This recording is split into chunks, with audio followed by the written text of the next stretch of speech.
আজ আমরা মিশর ও গাজা স্ট্রিপের মধ্যে গুরুত্বপূর্ণ পয়েন্ট রাফা সীমান্ত ক্রসিংয়ের চলমান পরিস্থিতি নিয়ে গভীরভাবে আলোচনা করব। আমি এই ভিডিওতে সাম্প্রতিক ঘটনাবলী, মানবিক সংকট এবং এই গুরুত্বপূর্ণ ইস্যুতে আন্তর্জাতিক প্রতিক্রিয়া বিশ্লেষণ করব। রাফা সীমান্ত ক্রসিং হল গাজার বাইরের বিশ্বের সাথে একমাত্র প্রবেশদ্বার যা ইসরায়েল দ্বারা নিয়ন্ত্রিত নয়। এটি বছরের পর বছর ধরে গাজার 20 লাখ বাসিন্দাদের জন্য একটি লাইফলাইন হিসেবে কাজ করেছে, যা মানুষ এবং সামগ্রীর সীমিত গতিশীলতা অনুমোদন করেছে। সম্প্রতি রাফাতে পরিস্থিতি নাটকীয়ভাবে খারাপ হয়েছে। সীমান্তটি প্রায় বন্ধ থাকে, যার ফলে খাদ্য, চিকিৎসা সরঞ্জাম এবং নির্মাণ সামগ্রী সহ মৌলিক সরবরাহের তীব্র সংকট দেখা দিয়েছে। এই অবরোধ গাজার ইতিমধ্যে ভয়াবহ মানবিক সংকটকে আরও তীব্র করেছে। বিশৃঙ্খলা বেড়েছে, যার ফলে ফিলিস্তিনি প্রতিবাদকারী এবং মিশর নিরাপত্তা বাহিনীর মধ্যে সংঘর্ষ হয়েছে। মিশরীয় সরকার নিরাপত্তা উদ্বেগ এবং অস্ত্র ও জুতা চোরাচালান রোধের প্রয়োজনীয়তার কথা উল্লেখ করে বর্ডার বন্ধের কারণ ব্যাখ্যা করেছে। চলুন দেখে নেওয়া যাক রাফার পরিস্থিতিতে আন্তর্জাতিক সম্প্রদায় কীভাবে রিঅ্যাক্ট করেছে।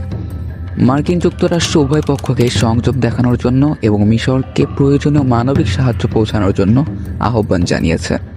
আঞ্চলিক স্থিতিশীলতার গুরুত্বের উপর জোর দিয়েছে মার্কিন যুক্তরাষ্ট্র।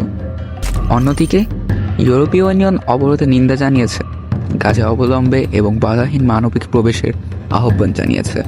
তারা সকল পক্ষের অধিকারকে সম্মান জানিয়ে দীর্ঘমেয়াদী সমাধানের আহ্বান জানিয়েছে। জাতিসংঘ পরিস্থিতি নিয়ে গভীর উদ্বেগ প্রকাশ করেছে, উল্লেখ করেছে যে রাফার বন্ধ থাকা মানবিক সংকট আরও খারাপ।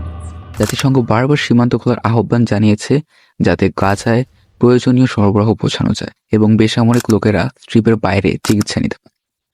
আরব লীগও তাদের সমালোচনা জানিয়েছে, ইসরায়েলকে অবরোধের মাধ্যমে পরিস্থিতি খারাপ করার জন্য অভিযুক্ত করেছে এবং ফিলিস্তিনের জনগণের কষ্ট লাঘব করতে মিশরকে আরও সক্রিয় ভূমিকা পালন করার আহ্বান জানিয়েছে। বিভিন্ন মানবিক সংস্থা গাজায় সাহায্য পৌঁছানোর জন্য নিরলস পরিশ্রম করছে, কিন্তু তাদের প্রচেষ্টা প্রায় সীমান্ত বন্ধের কারণে ব্যাহত হয়। তারা জোর দিয়ে বলেছে যে জনসংখ্যার তীব্র চাহিদা মোকাবেলার জন্য সীমাহীন প্রবেশাধিকার অত্যন্ত গুরুত্বপূর্ণ। বিশেষজ্ঞরা পরামর্শ দিয়েছেন যে একটি টেকসই সমাধান হলো আন্তর্জাতিক মধ্যস্থতা, যা নিরাপত্তা উদ্বেগগুলি মোকাবেলা করতে এবং গাজার বাসিন্দাদের মানবিক চাহিদা নিশ্চিত করতে পারে। আঞ্চলিক এবং বিশ্ব শক্তিকে অন্তর্ভুক্ত করে একটি বহুপাক্ষিক পন্থার জন্য আহ্বান করেছে, যা আরও স্থায়ী এবং শান্তিপূর্ণ সমাধানের দিকে নিয়ে যেতে পারে।